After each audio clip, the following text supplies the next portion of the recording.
저희 부모님은 미국 필라델피아에서 기도원을 하고 계십니다. 기도원이라고 하면 산이나 아니면 좋은 풍경이 있는 곳을 생각할 때가 많은데 저희 부모님이 운영하시는 기도원은 도시 안에 있습니다.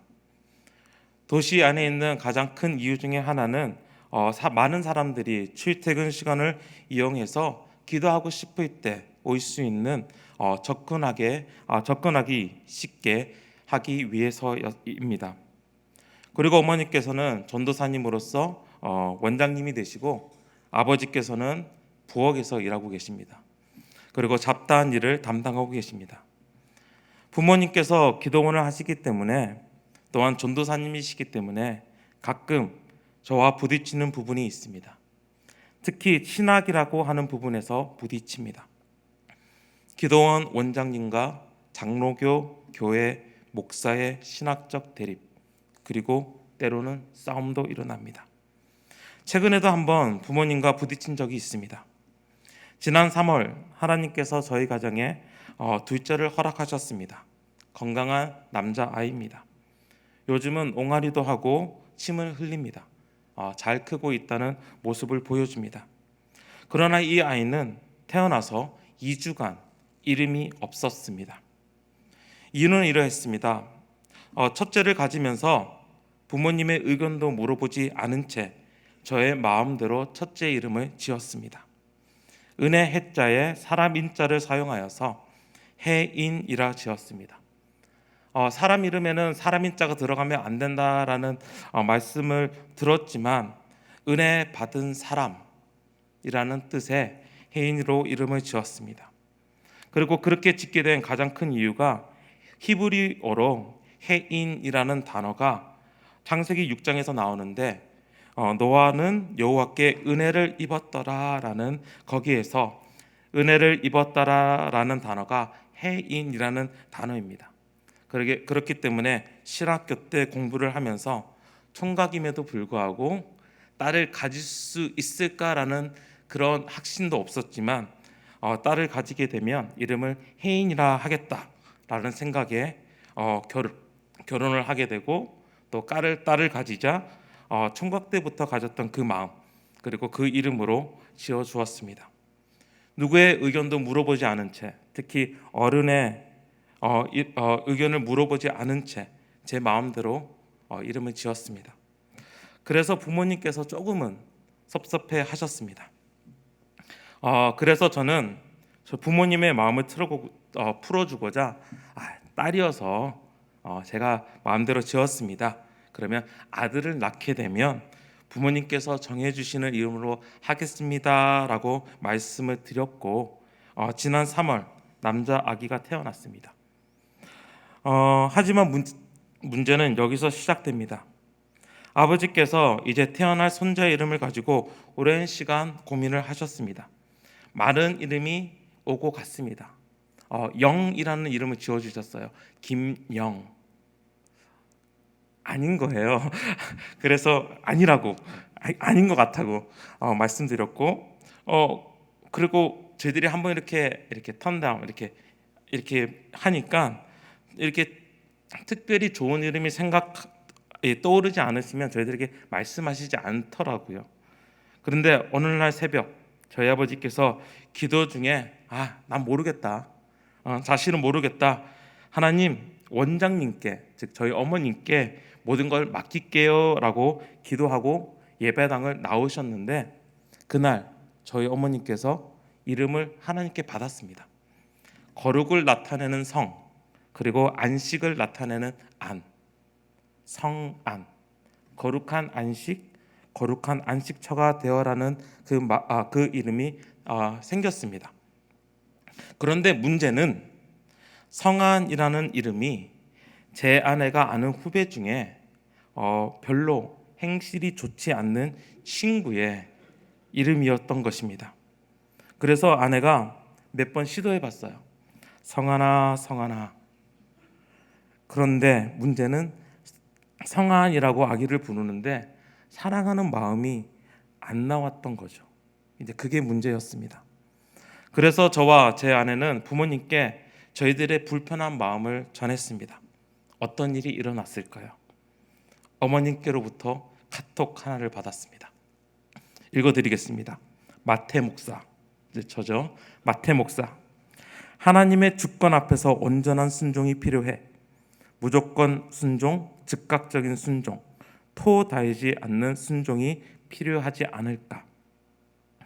너무나 당연한 말씀인데도 불구하고 제 마음은 불편했습니다. 어머님의 말씀 중에 하나님의 주권이라는 이 단어가 저를 불편하게 했습니다. 장로교 목사로서 하나님의 주권에 대해서 정말 굉장히 중요시 여기는 부분이 저에게는 있습니다. 그리고 이 단어를 사용함에 따라서도 저는 굉장히 조심합니다.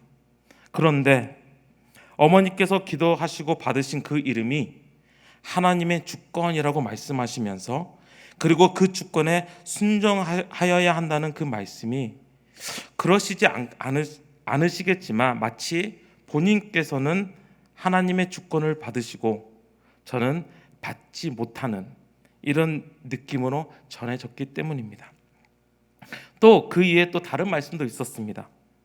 대화 중에 이런 이야기가 있었는데 성환이라고 이름 짓지 않아서 나중에 무슨 일이 생기면 네가 다 책임져라 라는 그런 그렇게 나쁘게 말씀하신 건 아니고요. 그런 뉘앙스의 말씀으로 하셨습니다. 그 말씀 또한 제 마음을 굉장히 불편하게 했습니다.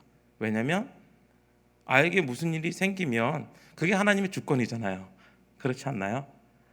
이름을 그렇게 지었다고 또 나쁜 일이 생기는 건 아니거든요. 그래서 그 말씀하신 것을 듣고 저희 부모님께 2주 동안 저는 대답을 하지 않았습니다. 저희 부모님도 이름에 대하여 물어보지 않으셨습니다. 저의 둘째 이름이 뭘까요? 네, 성환입니다. 2주 동안 좀 생각하는 그 가운데서 아이의 이름을 가지고 기도하는 가운데서 이런 마음이 생겼습니다. 원래 가졌던 마음을 다시 가지자라는 것이었습니다. 아들을 가지면 부모님께 이름을 맡기겠다는 그 마음, 순종하겠다는 그 마음.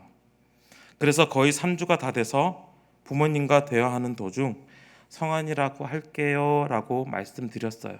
그리고 그 뒤에 또 토를 달았습니다. 어머니께 말씀드린 것은 무엇이냐면 하나님의 주권에 순종하는 것이 아니라 부모님 말씀에 순종하는 것입니다 라고 말씀드렸어요. 제가 참 못됐죠. 그냥 성환이라 할게요 하면 되는데 아직까지 저의 고집, 특히 신학적인 고집이 아직 남아있는 것 같습니다. 부모님과 대립되는 부분은 단지 이런 부분뿐만 아닙니다. 주일 성수에 관한 관점도 달라서 부딪힌 적이 있습니다. 또 특히 또 방언의 부분에서 부딪힌 적이 있습니다. 제가 전도사일 때 가끔 기도원에 부모님을 뵈러 갈 때면 부모님께서는 꼭 저에게 예언 기도를 받게 하셨습니다. 마음은 불편했습니다. 그때는 순종하는 마음으로 받았습니다. 지금은 최근에 2년 전에 이제 미국에 있을 때 갔었는데 그러한 예언 기도를 받으라고 말씀하시지 않습니다. 왜냐하면 저의 불편한 마음을 아시기에. 부모님과 저의 그런 신학적인 대립 그리고 그 싸움 그런 것이 있지만은 저희 부모님의 사역에 제가 또 인정하는 부분이 있습니다.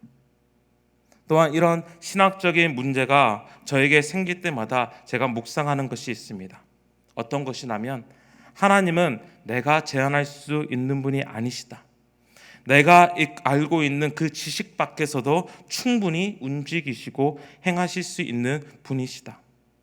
그리고 부모님이 사역하시는 그 현장 가운데서 그 열매를 보면서 하나님을 모르는 사람들이 하나님을 경험하고 예수님을 구주로 모시지 않는 분들이 예수님의 사랑을 깨닫고 가까이 가는 그 모습을 보면서 하나님께서는 역시 나의 생각 밖에서 행하시고 계시는 분임을 인정하는 마음이 제 마음에 언제나 생겼습니다. 이미 저희들은 고린도 전서의 말씀을 읽으면서 고린도 교회 안에 어떠한 문제가 일어나고 있는지 알고 있습니다. 고린도 전서 첫 부분에서 바울은 그 문제가 분쟁임을 이야기하고 있습니다. 그리고 그 분쟁의 쟁점에서는 성령의 은사가 있었습니다. 고린도 공동체는 분명히 성령의 행하심이 강한 공동체였습니다. 고린도 지역이 굉장히 악한 도시였는지도 몰라도 정말 성령님께서는 그 하시는 일을 공동체를 통하여서 일어나게끔 하셨습니다. 그렇지만 고린도 교회 공동체의 사람들은 이렇게 일어나는 성령의 역사가 자신의 어떠한 위치라고 생각했습니다. 그렇기에 은사를 받았다는 사람은 은사를 받지 못하는 자들과 나뉘어졌었고, 은사를 받았다고 하는 사람들은 그 은사가 어떠한 직위인 양, 그 은사가 그들의 영성인 양, 그 은사가 자신의 힘인 양 행동을 하고 있었습니다. 그러다 보니 자연스럽게 공동체 안에서 나님이 있었던 것이고, 바울은 12장에서부터 14장까지 이 성령의 은사에 대해서 집중적으로 다루고 있습니다. 그리고 바울 선생님께서 말씀하시는 성령의 은사는 어떠한 특별한 것이 아니라 하나님께서 그의 뜻대로 각자에게 주시며, 어떠한 은사도 특별한 우월한 은사가 없다고 말씀하십니다. 그리고 이 성령의 은사는 공동체를 유익하게 하기 위해 주셨음을 이야기합니다. 고린도전서 12장 4절에서 6절 말씀입니다. 은사는 여러 가지나 성령은 같고, 직분은 여러 가지나 주는 같으며, 또 사역은 여러 가지나 모든 것을 모든 사람 가운데서 이루시는 하나님은 같으니, 각 사람에게 성령을 나타내심은 유익하게 하려 하심이라. 그렇기에 13장에서는 그들이 가지고 있는 이 성령의 아주 본질적인 부분, 더욱 큰 은사를 이야기하고 있는데, 이 은사를 또 더욱 사모하라고 이야기하고 있는데, 그것이 바로 사랑입니다. 왜냐하면 하나님께서 주시는 이 성령의 은사는 교회를 세우기 위함이고, 공동체의 유익에 공동체를 위함에 있기 때문입니다. 그리고 오늘 읽은 1절 2절 말씀을 보면 바울은 사랑을 추구하며 신령한 것을 사모하라라고 이야기하면서 사랑 가운데서 성령의 은사를 사모하라라고 말씀하십니다. 그리고 또 말씀하시는 것이 있는데, 그들 가운데 문제가 되고 있는 방언의 은사에 대해서 잘못됨을 이야기하고, 오히려 특별히 예언을 하려고 하라라고 하시면서 그들 가운데 필요한 것이 예언의 은사임을 이야기합니다. 그들이 하는 방언이 왜 잘못된 방언이었습니까? 2절 말씀에 그들이 하는 이 방언에 대해서 이야기하고 있는데, 이 방언의 성격은 사람에게 하지 아니하고 하나님께 하는 것, 그리고 알아듣는 자가 없다라고 이야기를 합니다. 그렇게 이 방언은 4절 말씀을 보면 자기의 덕을 세우는 것임을 이야기하고 있습니다. 이러한 방언의 성격은 이미 바울이 12장에서 나누었던, 이미 저희들이 앞서 말했던 성령의 은사의 성격과 너무나 다름을 이야기합니다. 12장에서 성령의 은사에 대해서 바울은 이야기하면서 이 성령의 은사는 각 사람에게 성령을 나타내심을 유익하게 하려 하심인데, 이 방언은 자신의 유익을 보이고 있기 때문입니다. 방언의 은사는 성령의 임하심을 분명하게 보여주는 은사입니다. 사도행전 2장을 보면 성령님께서 예수님의 제자들에게 임하십니다. 오순절날 예수님의 제자들이 한 곳에 모여 있었고 기도하고 있었습니다. 그러는 가운데 예수님께서 약속하신 성령이 각 사람에게 임합니다. 그들이 다 성령의 충만함을 받습니다. 그리고 성령이 말하게 하심에 따라 다른 언어로 말하기를 시작하였습니다. 이것이 방언이었습니다. 그런데 그 방언의 내용을 그리고 그 방언으로 말하는 내용을 보면 어떠한 내용이었습니까? 그 내용은 사도행전 2장 11절 말씀을 보니까 각 나라 사람들이 제자들이 그들의 나라의 말을, 즉 방언을 듣고 이야기하기를 우리가 다 우리의 각 언어로 하나님의 큰 일을 말함을 듣는도다라고 말합니다. 즉 방언을 통하여서 그들이 들었던 것은 하나님께서 하신 그 큰 일, 당연히 예수 그리스도의 이야기, 예수 그리스도를 통한 하나님의 구원의 이야기를 듣게 되었다는 것입니다. 오늘 저희들이 읽은 14장 2절 말씀 가운데서도 방언의 중요함이 나오는데 영으로 비밀을 말함이라 라고 이야기합니다. 여기서 말하는 비밀이라는 것은 하나님과 그 방언을 말하는 사람이 비밀처럼 이야기하는 것으로 보여지는데, 여기서 나오는 비밀이라는 단어는 이미 고린도 전서 4장에서 언급한 그 비밀이라는 단어와 마찬가지로 세상 사람들이 이해하지 못하는 비밀, 하나님의 비밀을 맡은 자에서 나오는 그 비밀, 바로 예수 그리스도께서 하신 일을 이야기합니다. 영으로, 성령으로 그 이야기를 한다는 거예요.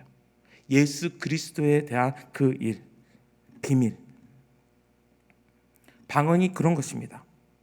즉 방언은 다른 나라의 언어로 말하는 것을 떠나 다른 지방에서 온 사람들에게, 외국인들에게 예수님을 알릴 수 있는 중요한 은사였습니다.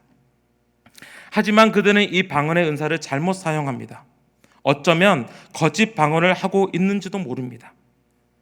왜냐하면 그들이 하는 방언은 자신을 위한, 자신에게 유익이 되는 행동이었습니다. 자신의 위치를 올리기 위한, 나의 영성이 이 정도 된다라고 이야기할 수 있는 도구로 사용하였기 때문입니다. 그렇기에 바울은 이러한 방언의 은사를 가진 자를 나무랍니다. 6절에서부터 11절까지 방언을 하더라도 알아듣지 못하는 그 상황 가운데 있는 자들을 보고 소리가 나는 고문 것처럼, 또한 소리가 나는 피리처럼, 그렇지만 그 아무 의미가 없는 것을 이야기하고 있습니다. 그렇지만 그 가운데서 바울이 고린도 공동체에게 너에게 더 특별한 예언이 있다, 너희들에게 정말 필요한 은사가 있다라고 말하는 것이 바로 예언의 은사입니다. 5절 말씀에 보면 너희가 방언 말하기를 원하지만 더욱 필요한 은사를 구하라라고 말씀하십니다. 저희들 한번 1절과 5절 다시 한번 읽어보도록 하겠습니다. 1절과 5절입니다. 시작. 추구하면 신령한 것들을 사모하되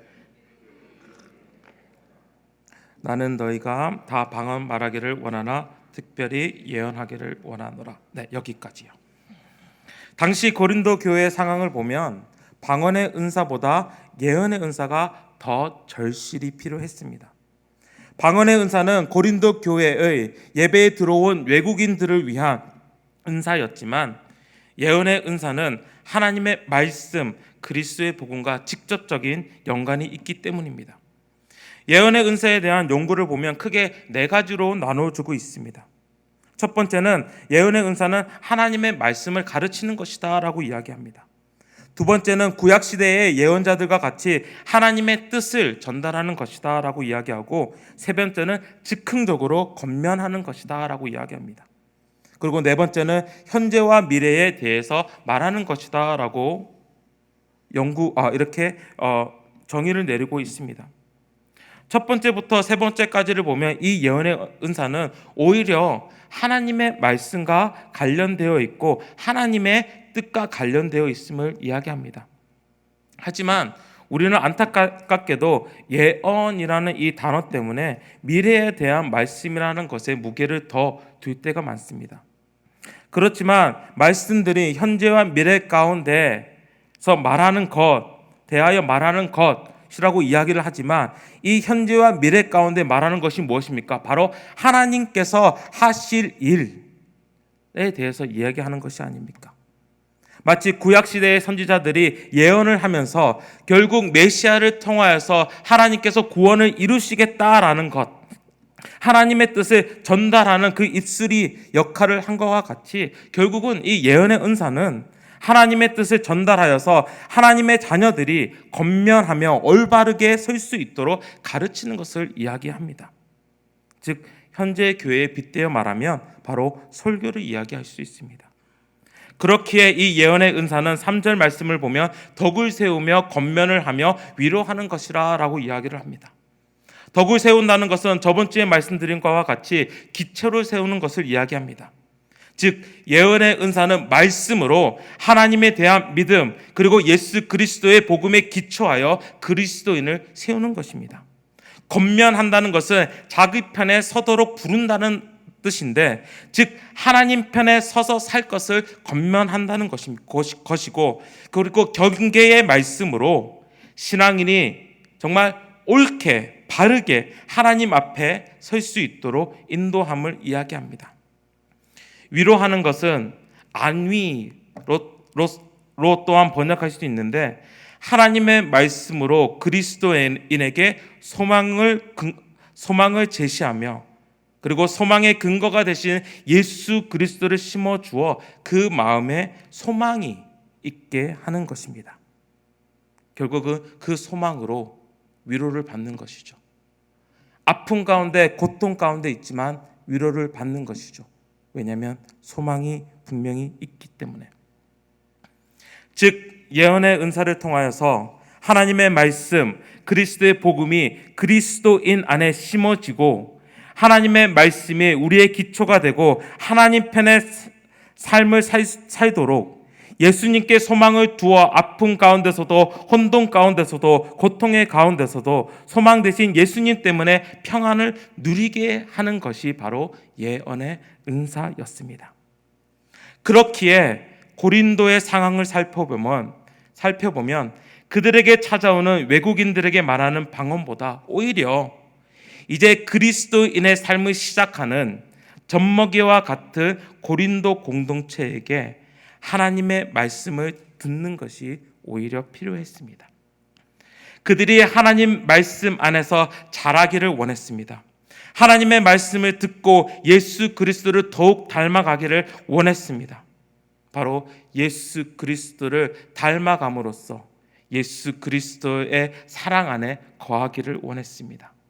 왜냐하면 하나님 말씀을 안다면 그 말씀의 주제이신 예수님을 아는 것이고, 또한 예수 그리스도를 안다는 것은 자기의 유익을 위한 삶이 아닌 예수께서 자기 몸을 버려 교회를 위하여 돌아가신 것처럼 자신의 위치를 높이는 삶이 아닌 바로 공동체를 높이는 삶이기 때문에 13장에서 말씀하시는 그 사랑의 삶이 예수 그리스도의 삶이기 때문에 오늘 바울은 예언의 은사를 더 특별히 원하라라고 이야기하고 있습니다. 13장 말씀을 묵상하면서 바로 예수 그리스도의 그 사랑의 모습을 묵상하는데, 그리고 이제 예언의 은사 하나님의 말씀을 듣고 예수님을 알아가고 이제 예수님의 사랑 안에 거하는 그 삶을 살아가게 되는데, 우리가 그러한 모습으로 살아갈 수 있습니까? 우리가 13장의 말씀처럼 그 사랑의 삶을 살아갈 수 있습니까? 오래 참고 온유하는 사랑을 우리가 가질 수 있습니까? 자랑하지 않고 교만하지 않는 사랑을 할 수 있습니까? 나의 유익을 생각하지 않고 사랑할 수 있습니까? 어떤 분의 표현을 들면 정말 꼴 사나운 사람을 사랑할 수 있습니까? 저는 못합니다. 저는 부족합니다. 하지만 언제 그러한 삶이 가능하게 됩니까? 바로 예수를 알았을 때. 예수를 알고 예수님께서 보여주신 그 완전한 사랑이 내 안에 들어왔을 때, 그리고 그 사랑이 나의 유익을 생각해 하는 것이 아니라 바로 공동체의 유익을 생각하게 할 때, 성령님의 행하심이 우리 삶에서 나타날 때, 그렇게 바울은 이야기를 합니다. 분쟁이 있는 고린도 공동체에게 이야기를 합니다. 너희 안에 분쟁이 있느냐? 그렇다면 이 분쟁의 답은 예수라는 것입니다. 하나님의 말씀, 그리고 그 말씀 가운데 서 있는 예수가 답이라는 것입니다. 너희 안에 있는 성령의 은사의 문제도 너희 안에 있는 남의 자신보다 낮게 보고 나 자신을 정말 부추기는 자랑하는 모습의 답은 예수라는 것입니다.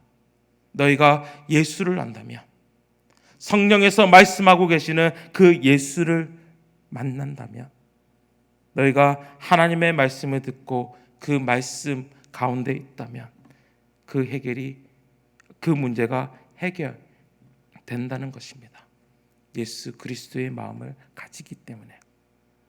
그러기 위해서는 말씀을 들어야 했고, 하나님의 말씀을 깨달아야 했고, 하나님의 말씀 가운데 선포되는 예수 그리스도를 만나야 하는 바로 예언의 은사를 가지라고 바울은 이야기하고 있습니다. 바로 고린도 교회에 특별히 어떻게 보면 가장 필요한 것은 예언의 은사, 즉 예수 그리스도였습니다. 그렇다면 우리에게 가장 필요한 것은 무엇입니까? 지난주 토요일 중등부 수련을 위하여 부장 집사님과 또 회계를 담당하시는 검사님과 전도사님과 모임을 가졌습니다.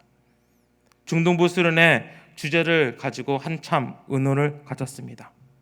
그렇지만 참 감사한 것은 서로의 관점은 조금씩 달랐지만 공통적으로 이야기하는 부분이 있었습니다.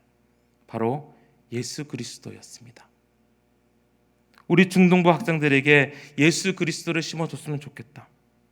우리 친구들이 예수를 만나고 정말 그들이 예수님을 구주로 모셨으면 좋겠다. 예수를 잘 믿었으면 좋겠다. 그래서 주제를 이렇게 잡았습니다. 넌 뭘 믿니? 넌 무엇을 믿니? 사실 이것은 저에게도 필요합니다. 예수님 잘 믿는 것, 예수님을 더욱더 아는 것. 복음 본색이라는 책에서 이런 구절이 있었습니다. 매일 나에게 복음을 가르쳐야 한다. 이 구절은 제가 복음 본색이라는 책을 읽기 전에도 들었던 말씀이고, 이 문장은 저에게 어떻게 보면 삶을 바꾼 구절과 같았습니다. 내 자신에게 복음을 매 순간 매일 가르쳐야 한다. 예수 그리스도를 아는 것, 예수 그리스도를 내게 가르치는 것. 이것은 저뿐만 그렇게 생각하는 것은 아닌 것 같습니다. 많은 목사님들이 그리고 많은 그리스도인들이 이 시대를 살아가면서 다시금 복음을 묵상하기 시작했습니다.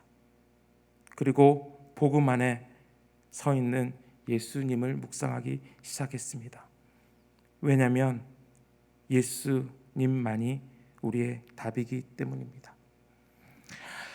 은사는 영어의 표현을 보면 spiritual gift, 영적인 선물, 신령한 선물이라고 표현이 됩니다. 또한 원어적인 뜻을 보면 은혜의 선물이라는 표현이 됩니다. 하나님으로 받은 영적인 선물, 신령한 선물, 우리에게 은혜로 주신 그 선물은 무엇입니까? 바로 예수 그리스도입니다. 우리에게 오늘 지금 이 순간 그리고 매일의 삶을 살아가면서 가장 필요한 것은 바로 하나님의 선물 예수 그리스도입니다. 이 선물을 더욱 사모하는 저희들이 되었으면 좋겠습니다. 그리고 그 선물이 우리 삶을 가득 채워서 정말 내가 예수 그리스도를 알고 그리고 그 예수 그리스도의 알매 지식이 늘어갈 때 단지 머리로서만 예수 그리스도를 아는 것이 아니라 그 사랑으로 우리의 마음을 채웠으면 좋겠습니다. 그러할 때에 내가 오늘 하루를 살아가는 동안 내게 유익이 되지 않더라도, 내게 자랑이 되지 않더라도, 내가 어떠한 위치에 올라가지 않더라도 예수의 사랑이 나와 함께 머무니까, 그리고 예수의 사랑으로 나는 오늘도 살아가니까 그것이 바로 하나님 앞에 드려지는 삶이기 때문입니다. 바로 예수를 더욱 아시고 또한 예수 그리스도를 알아가는 그 가운데서 그 사랑의 모습을 행하고 나아가시는 그 성령의 역사가 여러분의 삶 가운데서 넘쳐나시기를 주님의 이름으로 축원합니다. 아멘.